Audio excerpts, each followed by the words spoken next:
Hello, this is week 3 notes for digital transformation.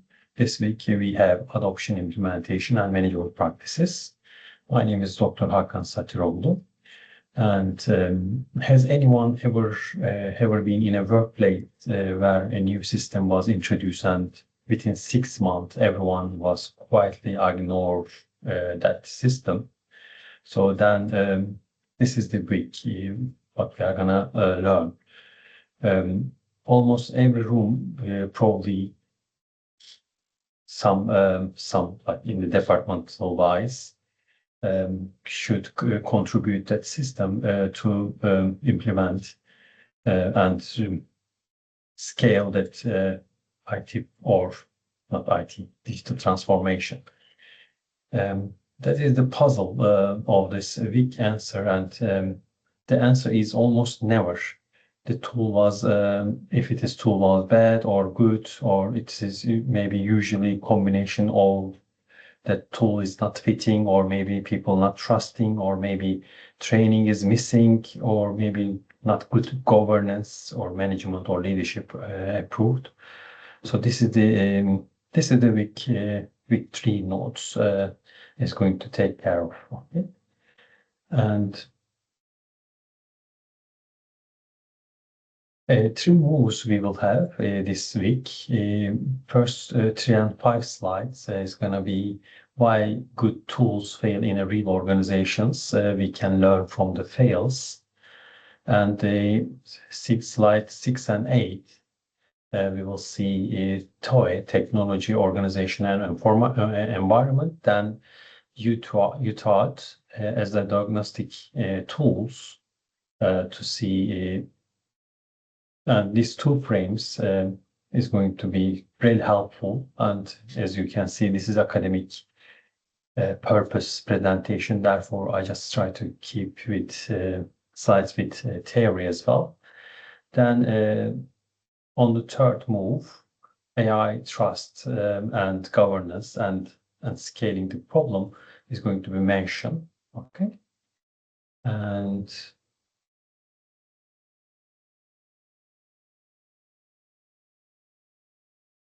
so a story from NHS example show that failed digital transformation doesn't always look dramatic. Sometimes the system is technically installed, it is ready, trainings are delivered, and organization can say, because everything is ready, can roll out, start. Okay, but everyday practice, people quietly work around it, and that is the key idea here. The staff were not necessarily refusing technology because they dislike change.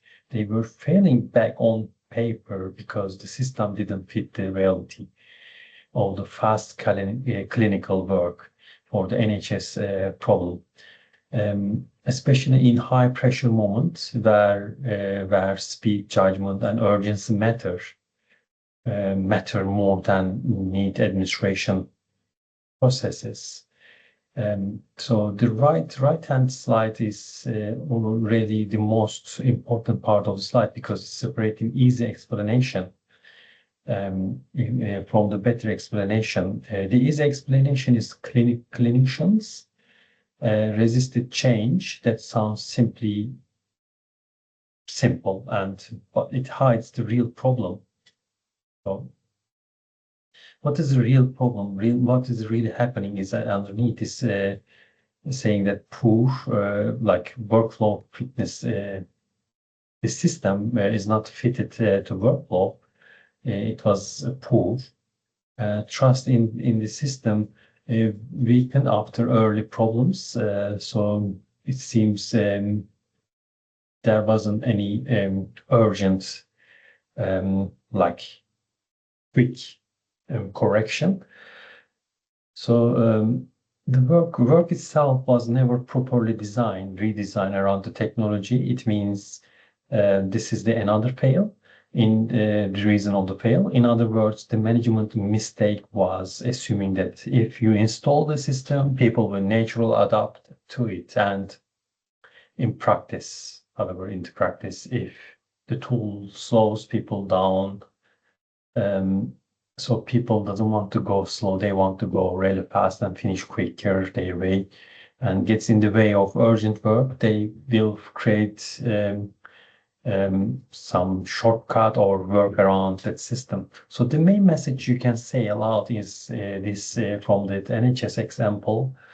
So when a digital system struggles, the first question should be why are people resisting, and what conditions make the system hard to use in real work, and that change the whole diagnosis. So why people are resisting, okay? So this is the key element. Please don't forget when you are managing any in the future, any part of digital transformational elements. So in this deck, you can see some practical point. A successful pilot can misleading because we know the pilot pilot and scaling the project into the main point is sometimes not similar. Because pilots are small and protected and closely watched. And this is the first one.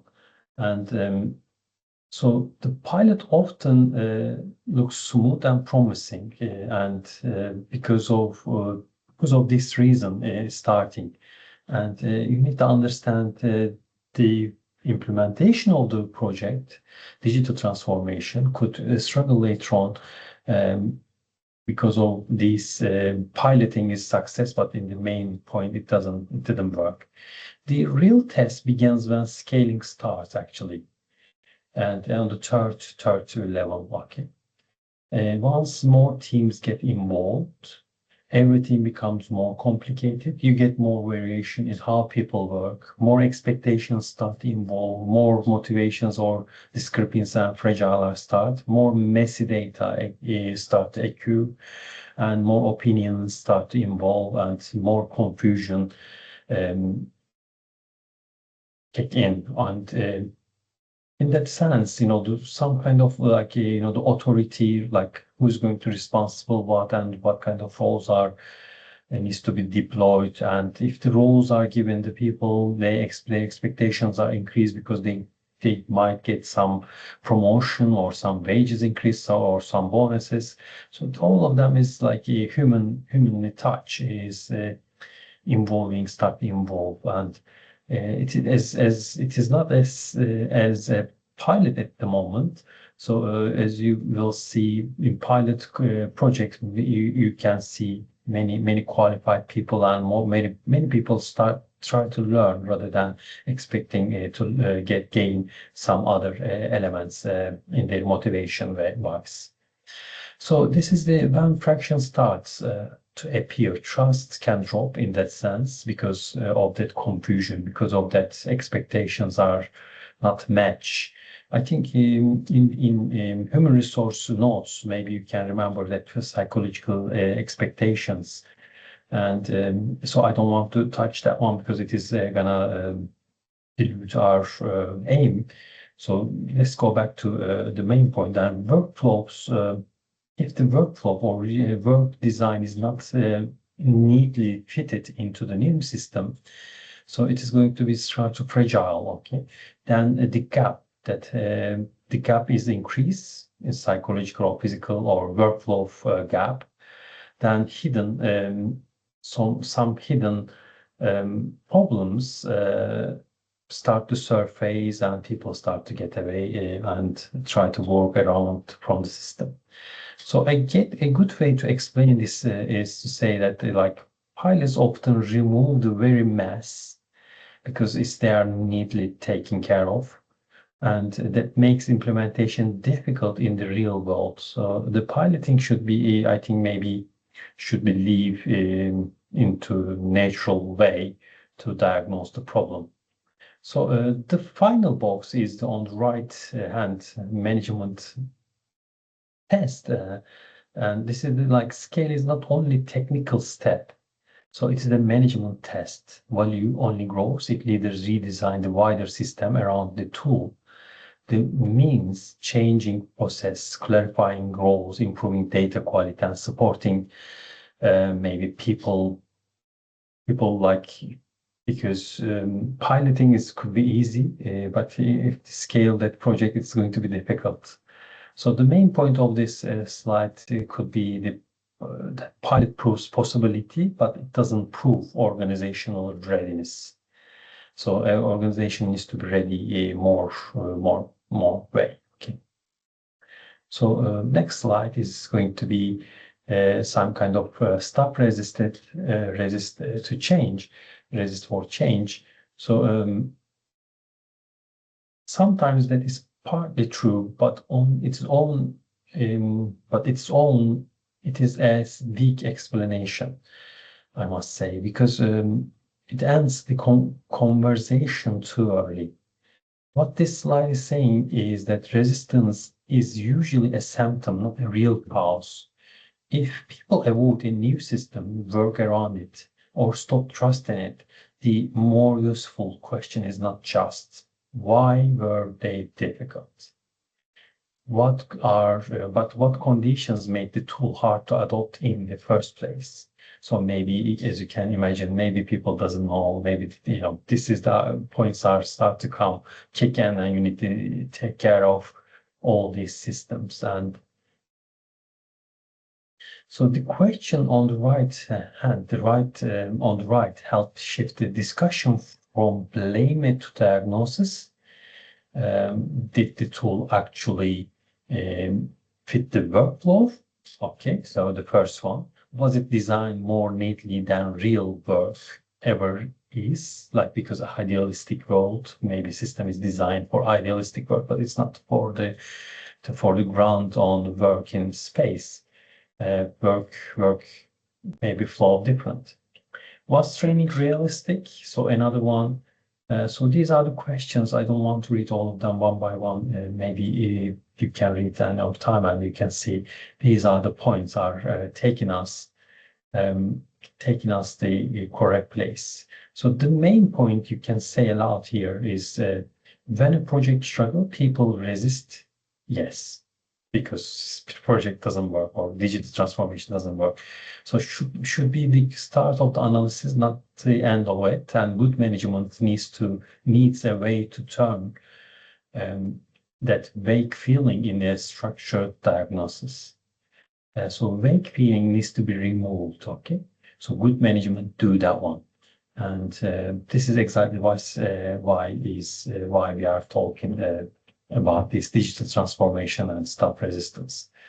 And it is coming to the next slide is TOE, which is a technology, organization, and environment.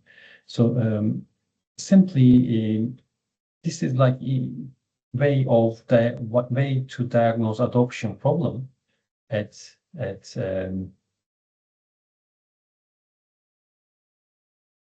the firm level. I'm just checking my microphone whether it's working or not. Luckily, it's working. The main idea is that organizations do not adopt technology successfully just because the tool exists or because individuals like it. Adoption depends on three things at once. First, the technology itself. Does the tool actually fit the job? The workflow and existing systems. So secondly, organization is the firm ready in terms of the skills, leadership, budget, funds, money. It's important as much as leadership, and culture, organizational culture, and redesign of the work. So the third element is the environment. What outside pressure are pushing the organizations, such as competitors, regulators, government policy, vendors, or partners. So TOE is useful because it stops us from blaming just one thing and forces us to look at wider adoption context. So this is therefore it's important. So the NHS example helps make that very concrete. And on the technology side, the issue was not simple that the system didn't work. It could be functional and still be a proof fit for real clinical work. If stuck on busy ward, need speed and clear access to information, but system require too many steps, and these are the steps interrupting the rhythm of the urgent care. So then this is not suitable for the environment. So organization on the organizational side, the problem becomes even clearer because rushed training, weak local support, and real redesign of the work, day-to-day work. The system was being placed on the top of the old routines rather than properly integrated into it. So on the environment side, we can say there was a pressure to deploy quickly, and which made adoption look urgent because investors are waiting to see the result out of it. Maybe the company for NHS is not valid, but for if it's private company, maybe they want to take advantage of the technology. So a firm may say the technology failed, but TOI encourages a better diagnosis. So perhaps the technology fit poor, organizational readiness was weak, and external pressure forced speed or quick response to market. So that's the why this framework is useful. You can see and you can check. Then you can estimate whether your system is highly likely to fail or success. So another one is this is the abbreviation of the Unified Theory of Acceptance and Use of Technology theory. Okay, UTAT. So this is developed by Venkatesh, Morris, and to consolidate eight prior models of technology adoption.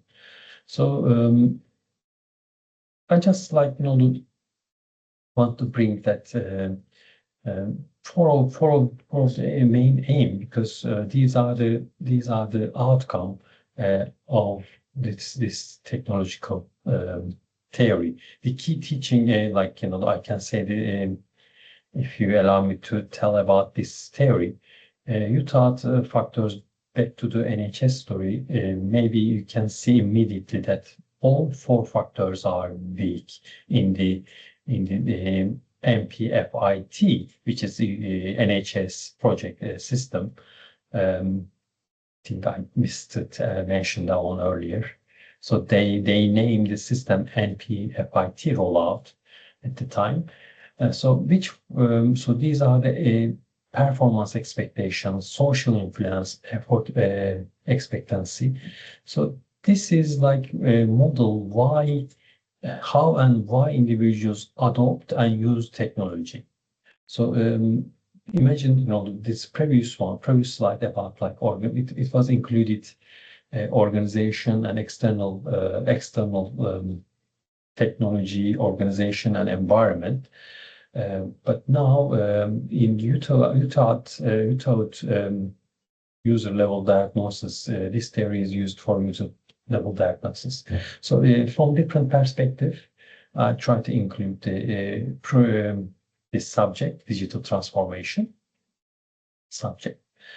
And if you let me go back to the first factors is performance expectancy, which simply means does this actually help me to do my job better? Not in theory, not in a demo, but in the real day-to-day work. So this is the performance expectation. So you need to beat this challenge. This is one of the first barriers. The second is the effort expectancy. Is the tool manageable, or does it feel awkward, slow, or mentally tiring? Even a technical good system will be avoided if it adds friction during the busy moments. So the third factor is the social influence, which is about the signals about people get from those around them. If the respected colleagues, senior staff, team leaders don't really use the trust the system, then send a wrong or not good message. So If they use it, it is a strong message. If they don't, it's bad message. So people watch what others do. So this is the social side, okay? The fourth factor is the facilitating conditions, which means whether people have actually been um, given, people have actually been given what they need to succeed, proper training, support, integration with other systems, and clear guidance, and help, like if they struggle, they can reach someone to resolve their problem. So yeah, so these are the elements you may need to take care of. Okay, so in the week of adoption, implementation, and management practices, you need to take care of all these elements of the digital transformation and the success of this digital transformation. So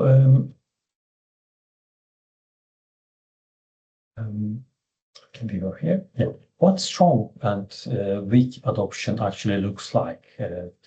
So this slide deck is saying that because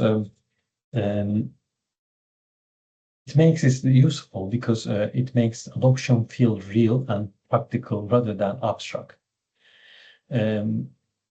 Strong adoption usually doesn't come from one really brilliant decision. It comes from getting a series of ordinary things, daily things. People need to understand the purpose of the tool, trust the data, trust the data behind it, and see the leaders using it seriously, and feel that the workflow has been actually redesigned rather than just having another layer added on the top of a daily win. So governance, in that sense, the leadership matters about this one, because once a tool starts affecting real decision, people need clarity about ownership, accountability, responsibility, and that human judgment still steps in. So imagine this is they are still stepping. This is like still soft. They are not. This system, digital transformation, is not in the working at the moment, so it is still implementation. The right hand on the slide is just important because it shows how weak adoption usually happens. So yeah, this is the notes you can take care of. I don't want to read them again. So a simple way to explain this one to say that adoption succeeds when the tool makes sense in real world. It fails when the organization asks people to force real work around the tool. So yeah, okay, this is the case. And as you can imagine, because I try to include AI stuff, AI content into my slides, because it is part of our life today. And why AI can create a deeper trust problem than all the digital tools. This is like one of the, like, we need to be critical about for AI application. So because we've seen just recent time, a normal system might be slow or annoying, but AI can be more dangerous because it can sound convincing while still being wrong. You see, this is they are creating, the AI creating hallucination and giving really good idea, but it might be wrong. So in this banking example, because probably you have chance to read so far, because when I was saying other things, a retail bank introduced an AI tool help underwriters assess loan applications, summarizing credit history. Um, um,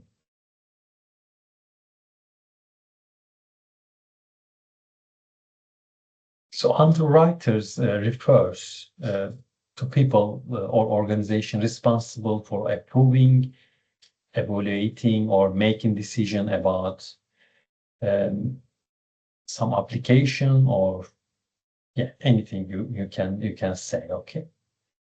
Um, maybe loan application. Maybe you can take one. You can take this one like immigration application. You can take that one into the loan application or anything. Okay. So some application. These are the people like underwriter, assessors. Okay. So in that sense, AI, like go back to AI tool in this banking example, the AI tool seems useful at first because it speeds up loan assessments and gives underwriters quick summarizes and risk signals. The problem appears later when the model starts making confident mistakes on case it doesn't really understand. So because it is designed to reply you rather than I don't know. So like it's difficult for AI to say I don't know. Okay. So it is making up some other stuff. Okay. So this is making mistake. It means error and it is like it's not like good. For example, like self-employed customers with irregular income patterns are not, this is a real case and it is missed, okay? So that is the key idea here, that tool didn't fail because people were anti-AI, people didn't resist. It failed because it was trusted before it had been properly tested. So this is the case, okay? So on the right hand of the side of the slide, is useful because it has been properly tested in real context where it has because it shows that this trust collapse can be explained through the toy and without. From the toy side, the technology problem was poor validation. The model wasn't tested well enough, and the bank is actually a customer mix. Okay.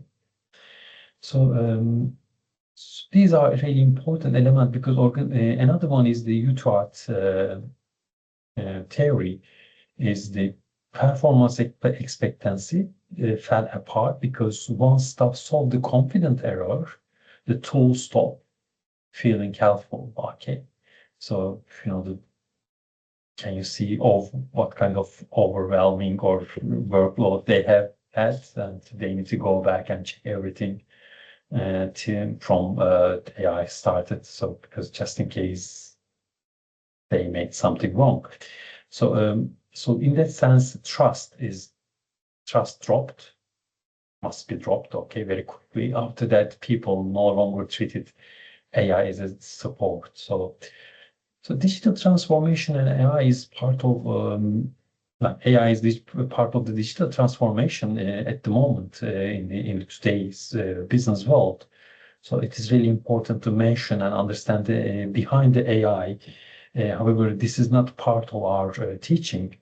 So the main message of this slide is that trust in AI is hard to build and easy to lose, as you can see, because we expect the AI is going to do everything, but we didn't teach, we didn't train it, and it is not going to work.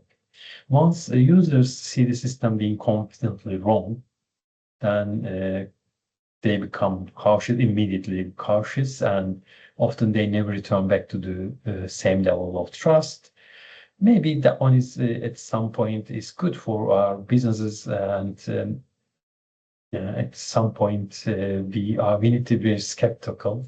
We need to test. We need to see whether system is working or not before implementing. So one more thing I think I need to mention here is about EU AI Act. In August 2024, it entered into force.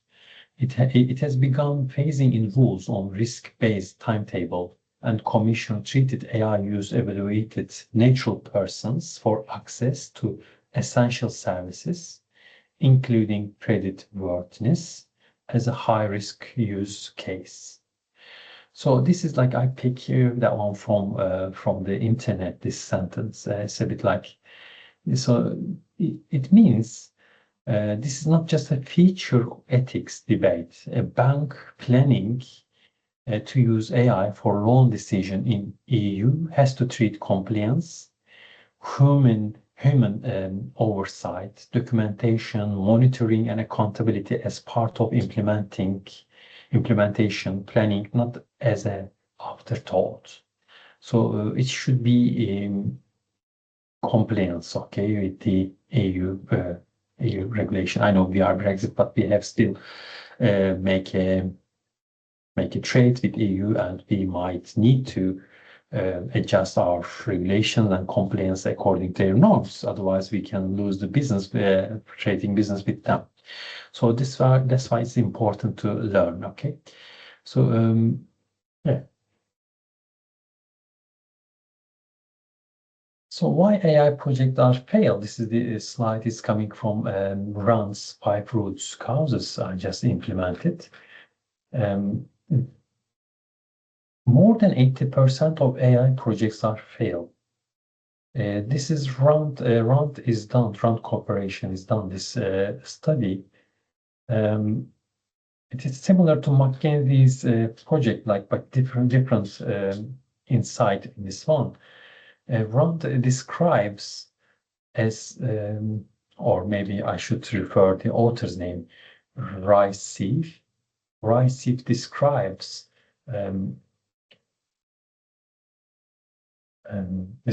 a roughly twice the failure rate of non-AI IT projects. So this is based on 65 experienced data scientists and engineers. It seems they are not secondary data. This is like interview data.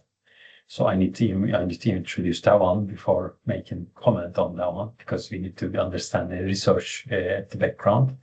So the point here is not just hype of the AI, but the practitioner experience about why projects break down before they created real value.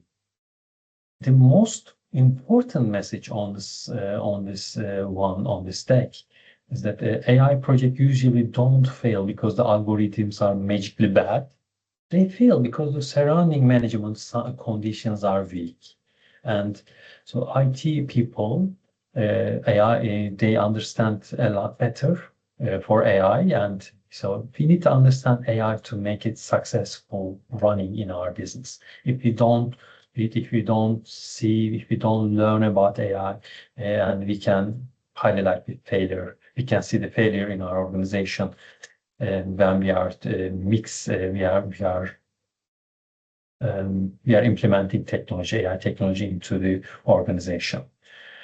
Yeah. So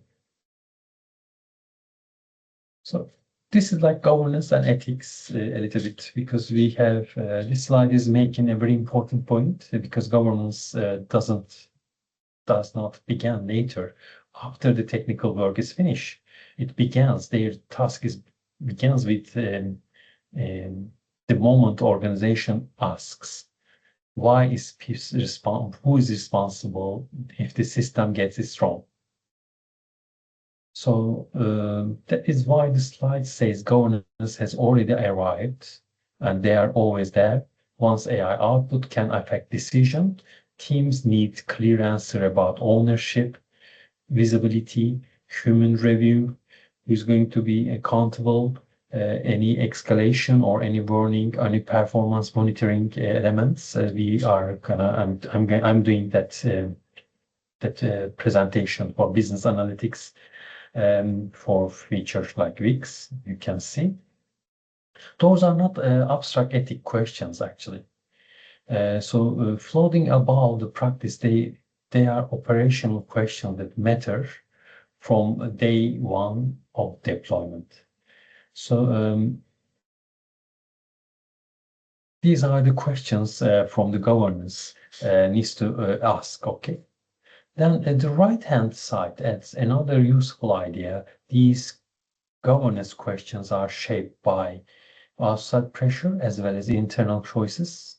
So vendors influence what looks technically possible, and consultants influence what gets presented as a standard implementation.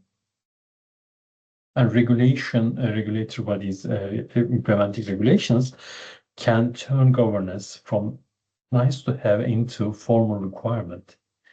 So we know EU Act, as earlier mentioned, and the Commission described it as a risk-based framework with obligation that pays in over time. So I think I'm going to mention about that one, that frame later on, next, week 5. The explicitly treats some uses such as AI or for employment-related decisions and creditworthiness evaluation as high risk, which means compliance and oversight are already part of implementation, not something to think about later. So therefore, ecosystem is involved and governance needs to take care of that one. And therefore, I made this ethic as a title in the slide. Okay. Yes, the next slide is about like a tutorial, and this one and the next one, the slide 12 and slide 13. These two slides are working together, and because the first one is to show how to do the activity, the next one is to show what a strong final answer should look like. If you are able to make this activity and share with me, I'm going to learn from you. I'm going to share my idea. Maybe you are going to learn from me. We can improve each other. So the activity is basically training you and like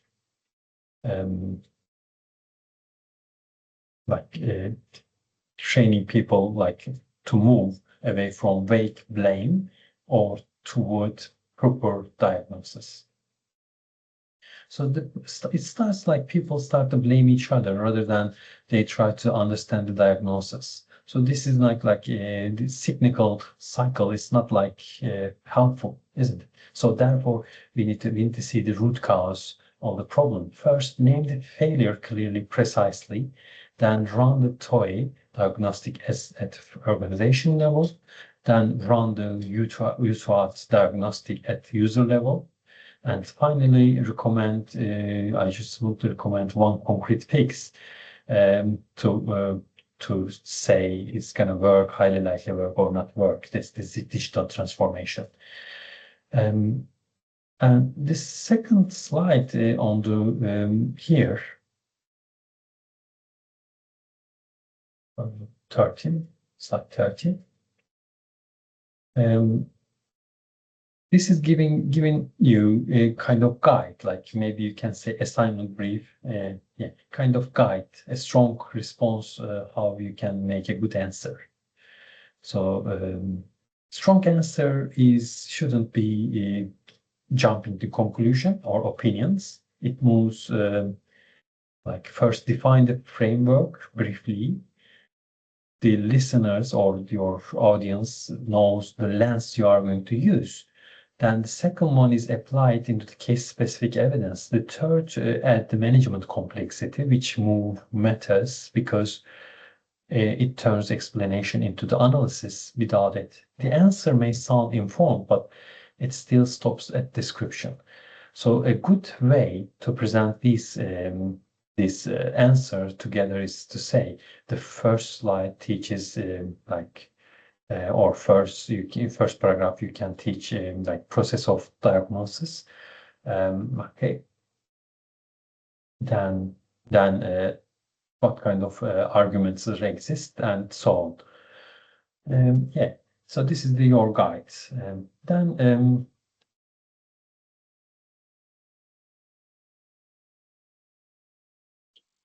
this slide. So we are ending now our session. So it should sound like we are going to leave, we are going to finish, but I want you to take away some 3 clear idea, then 10 scattered with theory fields, crazy things. The first idea is the resistance, okay? Resistance is not the real explanation by itself, and when people avoid a system or stop trusting it, the better question is what produced that behavior. And you can later on add up like TOEI, UTAD, okay, this is another one. So they are going to help us, okay, to expand. We are explaining. They are going to help us to see the small things behind that struggle. Okay, the second takeaway is that the AI adds an extra layer of difficulty because it creates trust issue and maybe governance problems. AI itself is really difficult to understand. It's like a black box, how it's deciding. It seems like so far, the AI generate, it's like it doesn't like confess if it doesn't know something, if the process doesn't work.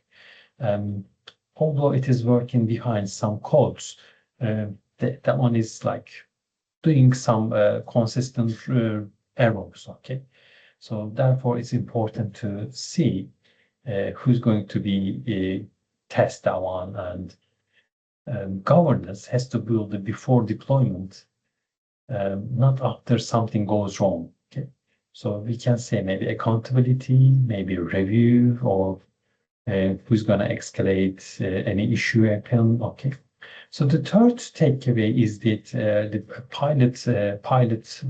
piloting is important. Piloting proves that something can work, but it doesn't prove that organization is ready. So this is the last bit, and my slides on the right. And thank you very much for listening. And sorry, my reference is on the right. And thank you very much for listening. And I will meet you on week 5 notes. Thank you very much. Bye bye.